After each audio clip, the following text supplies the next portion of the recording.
Hello সবাইকে, welcome to আজকের video. So আজকে আমরা আরেকটা প্রবলেম সলভ করব। প্রবলেমের নাম হচ্ছে আউটপুট 9। সো দেখি প্রবলেমটা কি বলছে। সো প্রবলেমটা ফার্স্ট লাইনে বলছে যে show the following sentence on the screen. তার মানে আমাকে এই সেন্টেন্সটা কি করতে হবে, স্ক্রিনে শো করতে হবে। রাইট, এটা হচ্ছে প্রথম লাইন। সো হচ্ছে আমরা এক লাইন করে সলভ করা ট্রাই করি। সো ফার্স্টে যেহেতু এটা বলছে, আমরা কি করি, এখানে স্যাম্পল থেকে অর্থাৎ স্যাম্পল আউটপুট থেকে লাইনটাকে আমরা কপি করে নিই প্রিন্ট করার জন্য। ওকে, সো এটা কপি করে নিলাম। কপি করে আমাদের করে যাই। ওকে, সো কোডে আমাদের সি প্রোগ্রামিং এর বেসিক স্ট্রাকচার অলরেডি রেডি। আমরা হচ্ছে যেহেতু জাস্ট আউটপুটটা শো করতে বলছে, তাহলে আমরা ইউজ করবো কি প্রিন্টএফ, দেন ডাবল কোটেশন, আমাদের লাস্ট হচ্ছে সিম্পল। রাইট, বাট এখানে হচ্ছে আমরা এখন একটা প্রবলেম ফেস করবো। কি প্রবলেম? আমরা যেটা রান করা ট্রাই করি তাহলে আমাদেরকে ইরোর দিচ্ছে। রাইট, সো ইরোরটা কি? সো ইরোরটা হচ্ছে স্কেপ সিকোয়েন্সের একটা স্কেপ ক্যারেক্টার ভিতরে ইরোর যেটা, সেটা কি? সেটা হচ্ছে যে আমরা জানি যে এই যে ডাবল কোটেশনটা আছে এটা এবং লাস্টেরটা, এটা হচ্ছে আমাদের প্রিন্টএফ এর ডাবল কোটেশন। রাইট, কিন্তু এই যে ফার্স্টে যে ডাবল কোটেশনটা আছে, যে এইটা এবং এইটা, রাইট, এটা কিন্তু একটা প্রবলেম ক্রিয়েট করতেছে। সেই প্রবলেমটা কি? আমার প্রিন্টএফ যে ফাংশনটা, সে মনে করতেছে যে এই ডাবল কোটেশনটা এখানে শুরু হয়েছে এখানে শেষ হয়ে গেছে। রাইট, অর্থাৎ এখানে শুরু আর এখানে শেষ, আর লাস্টেরটাকে মনে করতেছে সে এখানে শুরু আর এখানে শেষ, এবং মাঝের যে ক্যারেক্টার গুলো আছে এটা কিন্তু সে প্রিন্টএফ এর মধ্যে চিন্তা করতেছে না। রাইট, তাহলে এটাকে আমরা কিভাবে ফিক্স করব? এটাকে ফিক্স করব হচ্ছে আমরা স্কেপ ক্যারেক্টারের মাধ্যমে। রাইট, আমরা অলরেডি যে স্কেপ ক্যারেক্টার গুলো পড়ে আসছি, কি কি স্কেপ ক্যারেক্টার পড়ে আসছি? Escape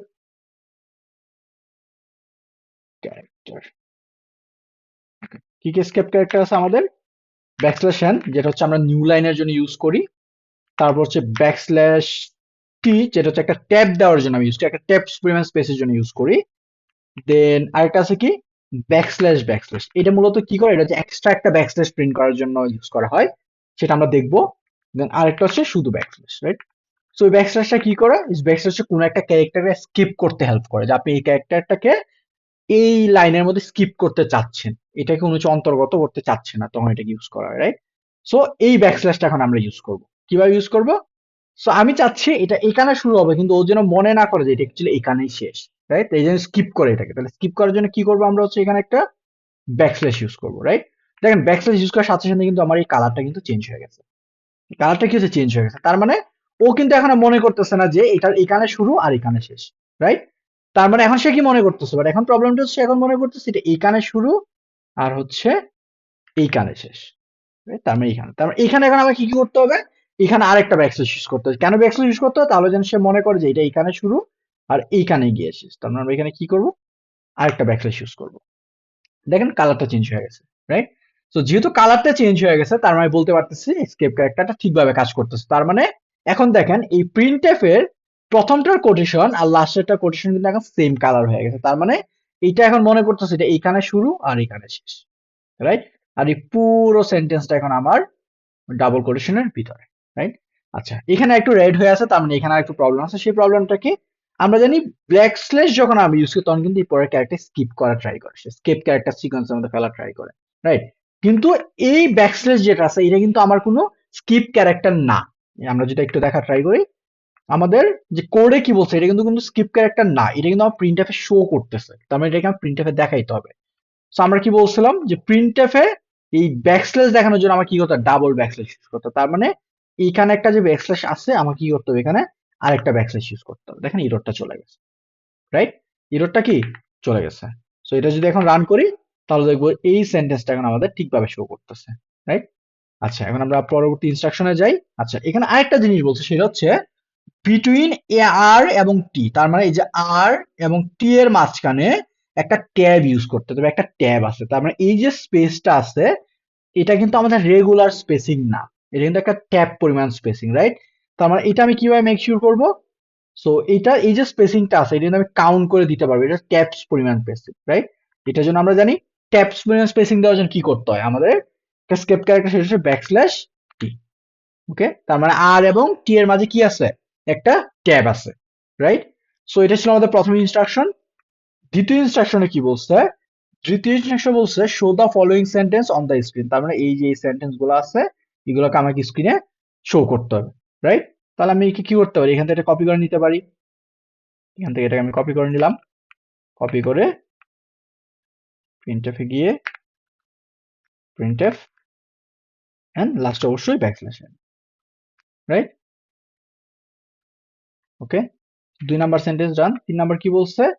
show the following sentence on the screen, তার মানে আমাকে এই সেন্টেন্স স্ক্রিনে শো করতে হবে। তাহলে এটা আমরা কি করতে পারি? আবার এটাকে তাহলে কপি করে নিতে পারি, এখান থেকে কপি করে নিলাম, printf backslash n, right? So এইটুকু রান করে দেখি কোড ঠিকভাবে কাজ করতেছে কিনা। ওকে, আমাদের কোড এখন পর্যন্ত ঠিক আছে, এখন পর্যন্ত কোডটা ঠিকভাবে কাজ করতেছে, বাট এখানে হচ্ছে আমরা নিউ লাইন দিতে ভুলে গেছি, তার মানে এখানে একটা আমাদের নিউ লাইন দেওয়া লাগবে। So, এবার আবার একটু রান করে দেখি। ওকে, হ্যাঁ, এখন কোড ঠিক আছে। তো আমরা পরবর্তী সেন্টেন্সে যাই। তারপর কি বলছে? Show the following line on the screen, তার মানে এই লাইনটাকে আমাকে কি করতে হবে? এখন স্ক্রিনে শো করতে হবে। তাহলে স্ক্রিনে শো করার জন্য কি করব? প্রিন্টএফ পেস্ট করে দিলাম, নিউ লাইন, রাইট? সো এখানে যদি আবার দেখি, আমরা আবার সেম প্রবলেমটা ফেস করতেছি। কি প্রবলেমটা মনে আছে? আমরা প্রথম লাইনে যেটা, যে আবার দেখেন এই কোটেশনের কালারগুলো কিন্তু সেম হয়ে গেছে, তার মানে আবার এই প্রিন্টএফ মনে করতেছে যেটা তার এখানে শুরু হয়েছে, এখানে শেষ হয়ে গেছে, আর এখানে শুরু হয়েছে আর একদম লাস্টে গিয়ে শেষ হয়েছে, রাইট? এই যে মাঝের যে ক্যারেক্টারটা, এটা দেখেন একটা ডিফারেন্ট কালার হয়ে গেছে, তার মানে সেটাকে বাদ পড়ে গেছে, তাই না? কারণ হচ্ছে এইটুকু হচ্ছে একটা কোটেশনের মধ্যে পড়তেছে, আর এইটুকু আর একটা কোটেশন, রাইট? সো আমরা জানি যে ইস্যুটা কিভাবে সলভ করব। আমরা এটাকে বলবো স্কিপ করার জন্য, রাইট? কি করব? স্কিপ করার জন্য বলবো। সেই জন্য আমরা ব্যাকস্ল্যাশ ইউজ করবো এখানে, তার মানে এটা এখানে শুরু, বাট প্রবলেম হচ্ছে সে এখন মনে করতেছে এইখানে শেষ, রাইট? সেই জন্য আমরা কি করবো? আমরা এখানে একটা ব্যাকস্ল্যাশ ইউজ করবো, রাইট? তাহলে সেটা কি মনে করবে এখন? যে এইখানে শুরু আর এখানে শেষ, রাইট? এবার যদি এটাকে আমরা রান করি, তাহলে দেখবেন আমাদের আউটপুট ঠিকঠাক ভাবে আসতেছে। ওকে, সো আমরা এখন কি করবো? সাবমিটে দেখি কোড ঠিক আছে কিনা। কোডটাকে কপি করলাম, কপি করে ব্রাউজারে যাব, আমরা কেটে দিব। আমাদের কোড পেস্ট করা হয়ে গেছে, এখন আমি সাবমিট দিয়ে দেখি। ওকে, অ্যাকসেপ্টেড। ঠিক আছে, তার মানে আমাদের কোডটা এরকম। সো আমাদের স্কেপ সিকোয়েন্স গুলো কিন্তু জানতে হবে এই ধরনের প্রবলেম সলভ করার জন্য। ঠিক আছে, সো আমি আমার এই কোডটা গিটহাবে শেয়ার করে দিব, এন্ড গিটহাবের লিঙ্কটা আপনার আমাদের এই ভিডিও ডিসক্রিপশনে পাবেন। ওখান থেকে চাইলে আপনি কোডটা কপি করতে পারবেন। ধন্যবাদ।